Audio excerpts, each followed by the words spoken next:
Shalom semuanya, halo, perkenalkan nama aku Deni Sasugi Ayu dari Angkatan 2019. Hari ini aku dipercayakan oleh bidang pengkajian dan keilmuan PMKFH Unpad untuk memberikan mentoring ilmu negara yang bertemakan negara kekuasaan dan hukum dan bentuk negara dan pemerintahan. Nah, sebelum kita masukin materi, kalian boleh siapkan alat tulis kalian dan kertas atau literatur yang dibutuhkan untuk sambil mendengarkan materi ini. Tuh, nah kita langsung ke materi pertama, yaitu negara kekuasaan dan hukum.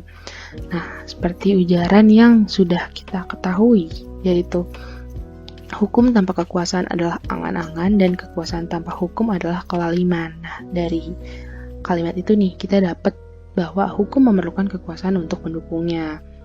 Nah, kekuasaan dalam konteks hukum ini terbagi menjadi dua, yaitu kekuasaan dalam kekuasaan negara, yaitu kekuasaan yang mengatur dan menyelenggarakan kehidupan bermasyarakat dan bernegara yang meliputi legislatif, eksekutif, dan yudikatif. Dengan demikian, kekuasaan menjalankan fungsi-fungsi pokok kenegaraan guna mencapai tujuan negara itu dapat tercapai. Nah, selanjutnya kita akan bahas di teori trias politika.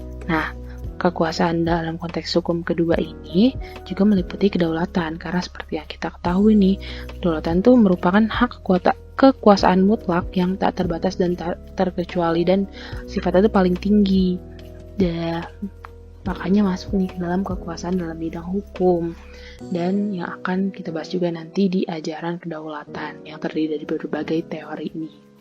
Nah, dapat disimpulkan dari yang tadi sudah dijabarkan bahwa pengaruh hukum dan kekuasaan tuh sifatnya saling melengkapi, karena hukum tanpa kekuasaan tuh gak akan menjadi tidak memiliki kekuatan memaksa, sedangkan jika adanya kekuasaan tanpa hukum, maka adanya kesewenang-wenangan gitu.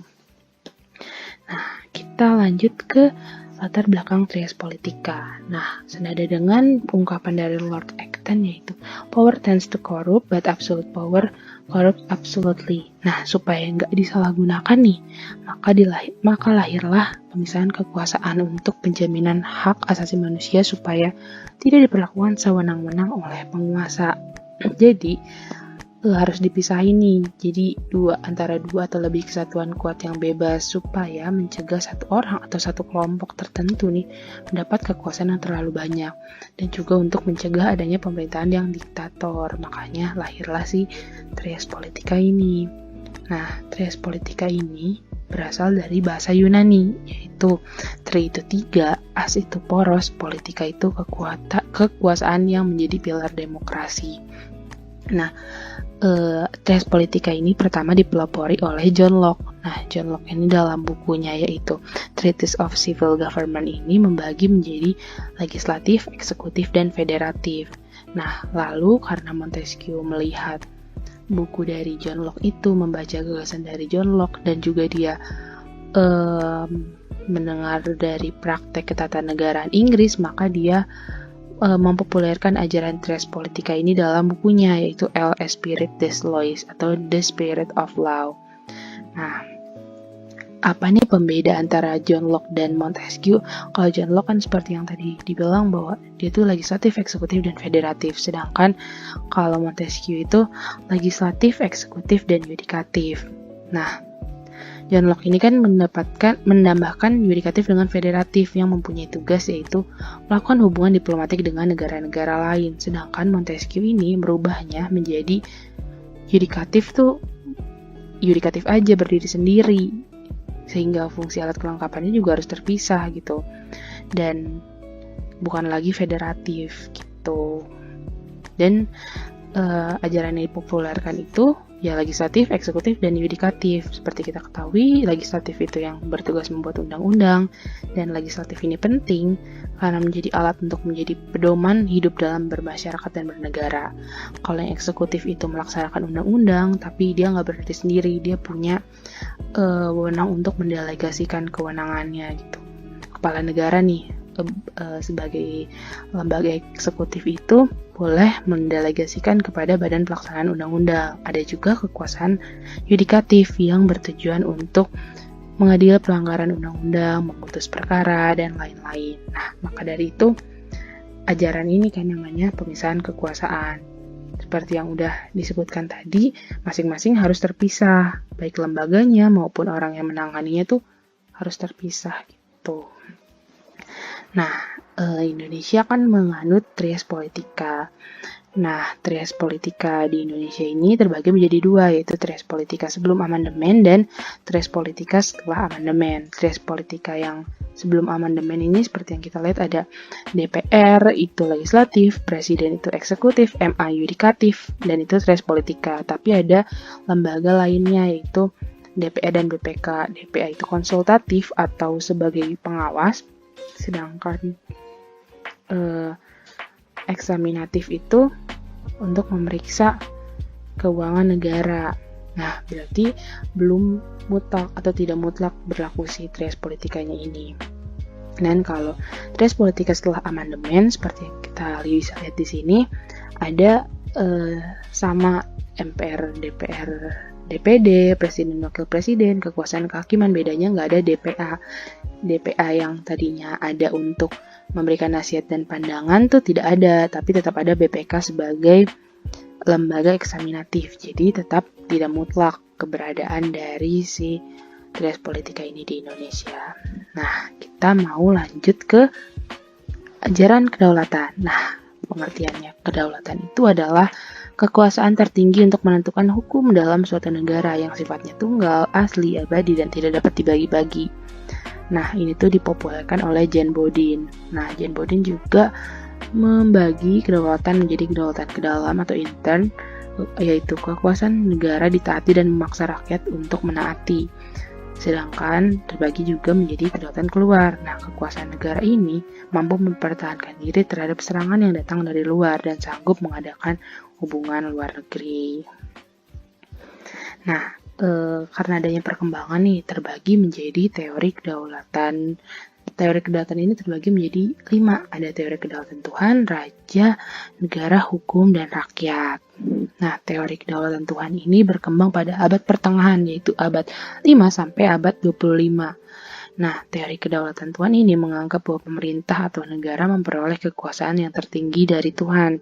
Jadi, perintah dan kekuasaan pemimpin negara dianggap sama dengan yang diberikan Tuhan gitu, kayak dipercayai bahwa beberapa orang tuh dipilih oleh Tuhan untuk mengemban tanggung jawab dan sebagai wakil Tuhan di dunia ini. Nah, penganut teori ini tuh ada Augustinus, Thomas Aquinas, dan Marsilius. Nah, teori kedaulatan Tuhan ini dianut oleh beberapa negara nih, raja zaman dahulu, terus juga beberapa negara seperti Belanda, Jepang, dan Ethiopia. Nah, ada juga teori kedaulatan raja, yaitu teori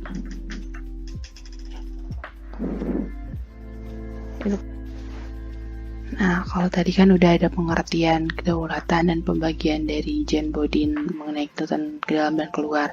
Nah, sekarang ada pembagian teori.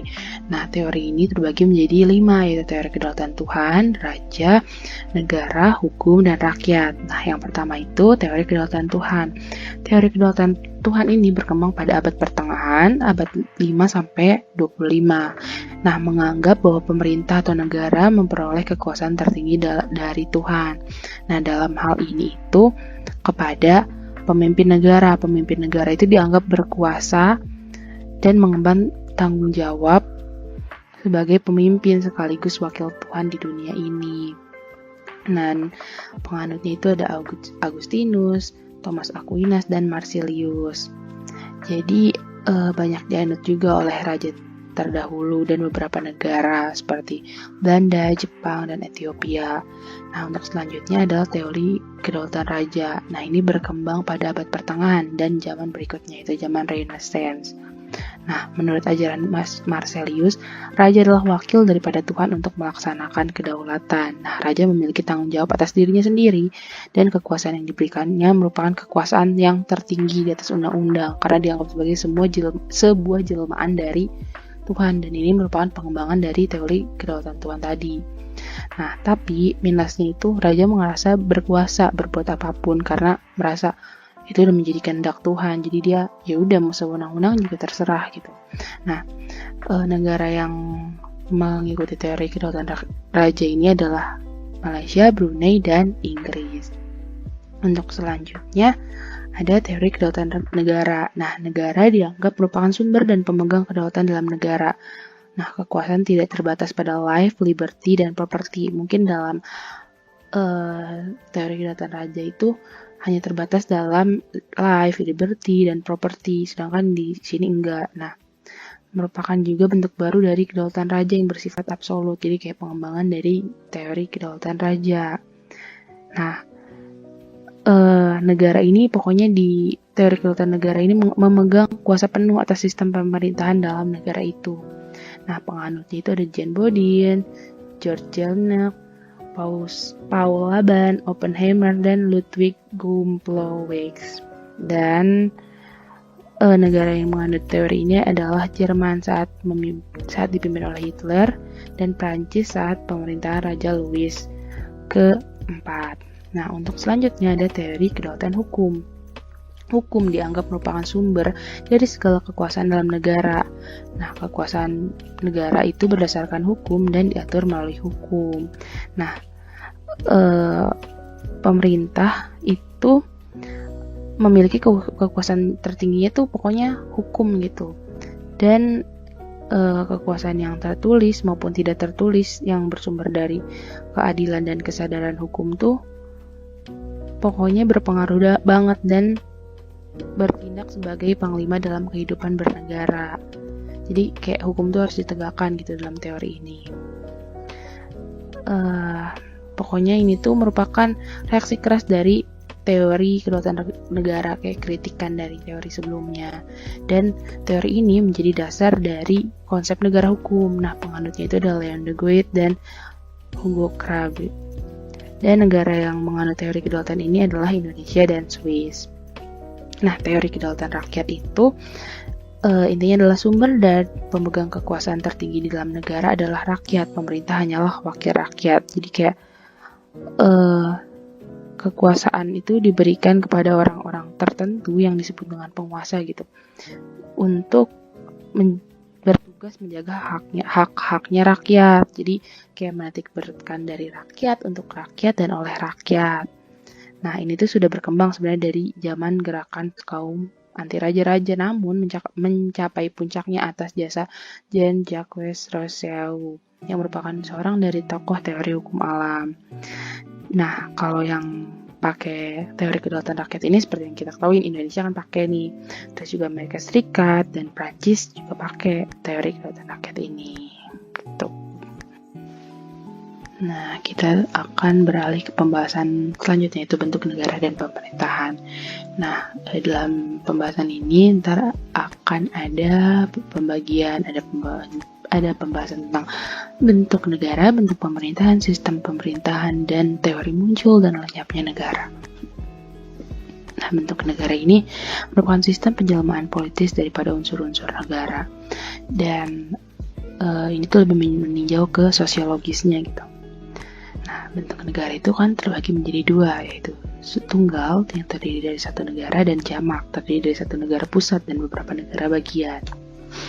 Nah, negara kesatuan itu negara tidak tersusun dari beberapa negara, tidak ada negara dalam negara. Jadi kayak Indonesia satu ya satu aja gitu.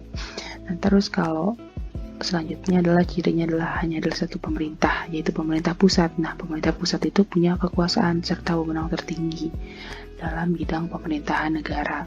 Dia berfungsi menetapkan kebijakan pemerintahan dan melaksanakan pemerintahan negara di pusat maupun daerah. Dia juga punya satu undang-undang dasar aja dan punya satu kepala negara saja. Dan di dalamnya pasti ada dewan perwakilannya. Gitu. Dan contohnya yang menganut ya tadi Indonesia. Kalau negara federasi merupakan negara yang bersusunan jamak, tersusun dari beberapa negara yang merdeka dan berdaulat. Contohnya adalah Malaysia, Inggris, India. Nah, ciri-cirinya itu masing-masing negara tuh punya undang-undang dasar. Cuman karena satu kepentingan, negara tersebut saling mengikatkan diri. Nah, kekuasaan juga terbagi antara federal dan negara bagian. Nah, jadi masing-masing negara juga punya kekuasaan asli, tapi yang nggak punya kedaulatan itu sendiri, gitu. Ciri-ciri lainnya adalah pemerintah pusat mempunyai kedaulatan terhadap setiap negara bagian dalam mengatur urusan luar dan sebagian urusan dalam negara bagian. Negara konfederasi. Nah, ini tuh didirikan atas dasar persatuan antar negara-negara merdeka dan berdaulat melalui perjanjian hukum sebagai kebijakan bersama. Nah, itu terdiri dari negara yang berdaulat dan merdeka, hanya pemerintahan saja yang bekerja sama. Nah, tapi kedaulatannya masing-masing. Kayak contohnya itu adalah Konfederasi Amerika, Konfederasi Malaysia, dan Singapura. Nah, kalau tadi itu bentuk negara itu pakai tinjauan sosiologis, kalau ini tuh bentuk pemerintahan memakai tinjauan secara yuridis. Nah, ada pendapat para ahli yaitu Niccolò Machiavelli dimuat dalam bukunya itu tuh prinsip dia membagi dua menjadi republik dan monarki. Nah, negara disebut dengan genus di sini, monarki dan republik disebut dengan spesies. Nah, ada pendapat juga dari George Jelinek yang dikemukakan dalam bukunya itu Allgemeine Staatslehre. Nah, di sini itu membagi dua menjadi monarki dan republik juga, tapi bedanya ini tuh menggunakan teori kemauan negara. Nah, dibagi dua nih. Kalau misalnya yang pertama, cara terjadinya pembentukan negara itu secara alamiah, jadi kayak kemauan seseorang atau individu aja itu namanya monarki. Kalau yang kayak sengaja dibuat, terus udah ada yuridisnya, terus ada nampak kemauan dewan, itu namanya republik gitu. Nah, terus kita lanjut ke ahli selanjutnya yaitu Leon Duguid. Nah, dia menggunakan istilah formal government yang membagi juga tetap ke monarki dan republik, tapi dia memakai kriteria dengan cara penunjukan kepala negara. Gimana nih penunjukan kepala negaranya? Kalau monarki itu sistemnya turun-menurun, kayak raja ya turun-menurun ke anak cucunya gitu. Kalau republik ya random lagi, orang lain lagi gitu. Nah, kalau autocrator itu menambahkan bahwa ada bentuk pemerintahan yang ketiga yaitu negara pemimpin otoriter. Nah, kalau monarki ini negara dikepalai oleh seorang raja yang bersifat turun-temurun dan seumur hidup, kayak aku bilang sebelumnya. Nah, dapat berupa juga kaisar atau syah. Nah, terbagi menjadi monarki mutlak, monarki konstitusional, dan monarki parlementer. Nah, kalau konstitusional itu monarki yang didirikan di bawah sistem konstitusional yang mengakui raja sebagai kepala negara, yang biasanya memakai konsep res politica. Nah, kalau absolut itu berprinsip bahwa seorang raja mempunyai kuasa penuh atas pemerintahan negaranya. Contohnya kayak Arab, Brunei, gitu-gitu. Kalau monarki parlementer itu kekuasaan tertingginya itu ada di parlemen, kayak jatuh tegaknya pemerintah ya bergantung pada kepercayaan parlemen terhadap menteri gitu. Nah, selanjutnya adalah republik. Republik atau yang berasal dari kata respublik, kayak artinya kepentingan umum, itu berarti negara dengan pemerintahan yang dikepalai oleh presiden yang dipilih oleh rakyat, karena tadi yang kepentingan umum itu. Nah, terbagi juga menjadi 3. Republik mutlak, konstitusional, dan parlementer. Kalau absolut itu mutlak, kayak bersifat diktator, kayak berkuasa banget lah si pemimpinnya gitu. Terus kalau konstitusional itu kekuasaan kepala negara dan kepala pemerintahan gak diwariskan, tapi diperebutkan melalui cara yang sah dan diatur misalnya dalam undang-undang, diatur gimana kekuasaannya gitu. Nah, kalau republik parlementer itu presiden sebagai kepala negara yang tidak aktif memimpin penyelenggaraan pemerintahan. Jadi kepala pemerintahan dipegang oleh perdana menteri yang memimpin kabinet. Nah, negara yang republik tuh banyak nih, RRC, Indonesia, Ceko, Prancis, Iran, Irak, Mesir, dan lain sebagainya. Sistem pemerintahan di sini terbagi menjadi 4, yaitu presidensial, parlementer, campuran, dan referendum. Yang pertama mau kita bahas adalah parlementer. Nah, sistem pemerintahan parlementer ini berperan aktif dalam pemerintahan, dibuktikan dengan adanya wewenang parlemen untuk mengangkat dan memberhentikan menteri. Nah, legislatif dan eksekutif di sini juga sifatnya saling mempengaruhi gitu. Jadi kayak saling mempengaruhi di sini tuh salah satu pihak mempunyai kemampuan kekuasaan untuk menjatuhkan pihak lain dari jabatannya, kayak bisa memberhentikan gitu. Nah, di sini tuh cirinya memiliki seorang presiden dan perdana menteri yang bertugas mengatur jalannya pemerintahan itu sendiri. Nah, kalau sistem pemerintahan presidensial ini kekuasaan eksekutif dipilih melalui pemilihan umum dan terdapat pula kekuasaan legislatif di dalamnya. Nah, posisi presiden cenderung kuat dan tidak dapat dikudeta kecuali ada pelanggaran konstitusi dan tindakan kriminal. Dan makanya untuk menghindari kesewenang-wenangan dari presiden atau kediktatoran dari presiden, maka dibutuhkan adanya prinsip check and balances. Nah, ini tuh juga bertolak dari trias politika yang memisahkan legislatif, yudikatif, dan eksekutif. Makanya lahirlah presidensial ini. Nah, kalau sistem pemerintahan campuran ini merupakan perpaduan antara parlemen dan presidensial. Jadi kayak diambil yang baik-baiknya dari kedua itu gitu. Nah, di sini itu ada presiden sebagai kepala negara dan perdana menteri itu sebagai kepala dari pemerintahan. Dan kalau presiden ini gak bisa dijatuhkan oleh parlemen, dan presiden juga dapat membubarkan parlemen di sistem pemerintahan campuran ini. Nah, kalau di sistem pemerintahan referendum ini dikaitkan dengan negara Swiss, karena cuma Swiss nih yang menerapkan sistem ini, dan perwujudan nyata pengawasan langsung oleh rakyat terhadap lembaga legislatif, dan terbagi menjadi 3, yaitu referendum obligator, terus fakultatif, sama konsultatif. Kalau obligator tuh wajib, jadi kayak undang-undang yang dibuat parlemen itu telah disetujui oleh rakyat melalui suara terbanyak. Kalau fakultatif itu undang-undang yang dibuat parlemen setelah diumumkan, beberapa kelompok masyarakat yang berhak meminta disahkan melalui referendum. Nah, kalau konsultatif itu referendum untuk soal-soal tertentu yang teknisnya bahkan rakyat nggak tahu gitu.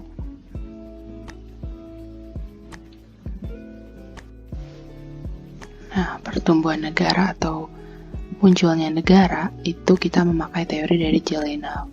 Nah, dia membagi menjadi 2, yaitu pertumbuhan negara secara primer dan pertumbuhan negara secara sekunder. Kalau primer itu dia mengkaji pertumbuhan negara mulai dari masyarakat primitif yang sederhana kayak masih suku doang sampai modern, sampai negara demokrasi gitu. Nah, kalau yang sekunder itu mengkaji bagaimana terjadinya negara baru dan bukan negara pertama. Nah, kalau tahap pertumbuhan negara primer itu ada beberapa tahap yang harus dilalui, yaitu yang pertama adalah suku atau persekutuan masyarakat, yang kedua kerajaan, yang ketiga negara nasional, keempat negara demokrasi, dan kelima negara diktator. Nah, yang pertama itu kan suku nih. Dalam tahap ini tuh berkaitan banget sama hukum alam. Kan awalnya keluarga jadi masyarakat, dan timbullah suku nih, dan ada kepala sukunya. Dan di sini tuh udah mulai disadari gitu, kayak harus ada aturan hukum yang mengikat. Makanya di tahap ini tuh ada perjanjian masyarakat. Nah, selanjutnya itu ada kerajaan atau Reich. Nah, awalnya kepala suku kan berkuasa pada masyarakatnya doang nih. Jadi dia mengekspansi, mengembangkan ke daerah lain buat memperluas kekuasaannya. Nah, karena rakyat merasa tertekan, ada sebuah pemberontakan nih. Jadi kayak raja tuh menghalalkan segala cara untuk menguasai rakyat, kayak membeli persenjataan gitu-gitu. Dan tapi akhirnya hal tersebut nggak terjadi antara rakyat dan raja itu bersatu, sehingga raja mempunyai kewibawaan tersendiri dan tumbuhlah tuh kesadaran akan kebangsaan dalam bentuk nasional. Nah, tahap selanjutnya adalah negara nasional. Dalam tahap ini tuh awalnya diperintah oleh raja yang absolut nih. Terus dengan sistem pemerintahan yang tersentralisasi. Pemerintahan pusat hanya mementingkan kepentingan pusat saja, sedangkan kepentingan daerah di sini dinomorduakan dan ada kesenjangan sosial. Nah, tapi pada akhirnya dalam fase ini tuh mulai muncul kesadaran akan bernegara. Nah, yang selanjutnya adalah negara demokrasi. Negara demokrasi itu merupakan perkembangan lebih lanjut dari negara nasional. Nah, dalam negara demokrasi itu terbentuk dasar kesadaran demokrasi nasional. Kesadaran akan adanya bahwa kedaulatan itu ada di tangan rakyat gitu. Nah, tahap selanjutnya adalah negara diktator. Nah, diktator ini merupakan penyimpangan dari demokrasi karena adanya pemerintahan yang absolut yang kayak selalu memikirkan keinginan sendiri tanpa memikirkan keinginan rakyat, makalah muncullah ini gitu, si diktator. Nah, kalau tahap pertumbuhan sekunder itu awalnya kan karena adanya pengakuan, seperti yang kita tahu kan pengakuan itu terbagi menjadi dua, yaitu de facto dan de jure. Nah, kalau de facto itu yang sementara, kalau yang de jure itu kan yang udah berdasarkan hukum gitu. Dan terjadi negara ini terbagi menjadi dua, pendekatan faktual dan teoritis. Yang pertama itu adalah okupasi atau pendudukan. Nah, di sini tuh hal ini terjadi ketika suatu wilayah yang tidak bertuan atau belum dikuasai diduduki dan dikuasai oleh suku atau kelompok tertentu. Misalnya nih, negara Liberia yang diduduki oleh Negro. Nah, ada peleburan. Peleburan tuh negara-negara kecil tuh mengadakan perjanjian untuk saling melebur. Contohnya Federasi Kerajaan Jerman. Ada juga penyerahan. Penyerahan itu wilayah diserahkan kepada negara lain, tapi dengan suatu perjanjian tertentu. Jadi kayak negara yang dikuasainya itu harus menyerahkan gitu, ada juga kayak gitu. Terus ada juga penaikan. Penaikan itu terjadi ketika suatu wilayah terbentuk akibat penaikan lumpur sungai atau timbul dari dasar laut. Kemudian wilayah tersebut dihuni oleh sekelompok orang sehingga terbentuklah sebuah negara. Contohnya Mesir yang terbentuk dari delta sungai Nil. Nah, kalau pencaplokan itu terjadi karena suatu negara berdiri di suatu wilayah yang dikuasai oleh bangsa lain. Contohnya pembentukan negara Israel yang dia itu mencaplok beberapa wilayah, daerah Palestina, Suriah, Yordania, dan Mesir. Nah, kalau proklamasi itu penduduk pribumi dari suatu wilayah yang diduduki bangsa lain mengadakan sebuah perjuangan sehingga berhasil merebut wilayahnya kembali dan menyatakan kemerdekaannya. Contohnya seperti yang kita ketahui Indonesia. Nah, kalau innovation atau pembentukan baru itu adalah munculnya suatu negara baru di atas wilayah suatu negara yang pecah karena suatu hal dan kemudian lenyap. Contohnya Kolombia kan pecah dan lenyap, kemudian di negara itu tuh dimunculkan negara baru yaitu Venezuela dan Kolombia baru. Nah, selanjutnya adalah separatisme atau pemisahan. Nah, ada negara yang memisahkan diri. Contohnya, Belgia memisahkan diri dari Belanda dan dia menyatakan kemerdekaannya. Kalau pendekatan teoritis itu ada teori ketuhanan, perjanjian, kekuasaan, dan hukum alam. Nah, kalau yang ketuhanan itu didasarkan pada kepercayaan bahwa segala sesuatu itu terjadi atas kehendak Tuhan. Jadi kayak negara itu terjadi atas berkat adanya karunia Tuhan. Gitu. Kita tuh juga negara Indonesia merupakan salah satu yang menyadari bahwa Indonesia merdeka atas berkat dan rahmat Tuhan. Gitu. Terbukti dari pembukaan UUD. Dan teori ini dibagi dua, ada teori ketuhanan langsung dan teori ketuhanan tidak langsung. Tokohnya itu ada Thomas Aquinas, Agustinus, Krenenburg, dan Haller. Nah, ada teori perjanjian. Teori perjanjian itu terjadinya negara karena adanya perjanjian masyarakat. Jadi warga negara itu mengikatkan diri dalam suatu perjanjian untuk mendirikan suatu organisasi yang bisa melindungi dan menjamin kelangsungan hidup masyarakat. Contohnya tokohnya adalah Thomas Hobbes dan John Locke. Nah, ada juga teori kekuasaan. Teori kekuasaan ini menganggap bahwa negara itu timbul karena adanya kekuasaan, dan kekuasaan adalah ciptaan mereka yang paling kuat dan berkuasa. Jadi kayak negara itu terbentuk dari adanya strata, pergeseran strata dan kelas. Ya. Siapa yang paling kuat dan berkuasa adalah yang menang gitu. Nah, kalau yang selanjutnya adalah teori hukum alam, yaitu teori yang menganggap bahwa hukum alam bukanlah buatan negara, melainkan atas kekuasaan alam yang berlaku setiap waktu dan tempat, serta bersifat universal dan tidak berubah. Contohnya adalah Plato, Aristoteles, Agustinus, dan Thomas Aquino. Nah, sekarang ada teori lenyapnya negara, terbagi menjadi 4, teori organis, anarkis, mati tuanya negara, dan faktor lainnya. Kalau teori organis itu, negara dipersamakan dengan makhluk hidup, jadi kayak dipersamakan kayak dari bayi, terus ke balita, ke batita, ke remaja, terus ke dewasa, dan pada akhirnya mencapai kematian gitu. Kayak dianggap sebagai individu.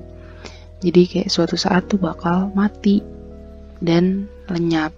Kalau anarkis itu negara dipandang sebagai organisasi tata paksa.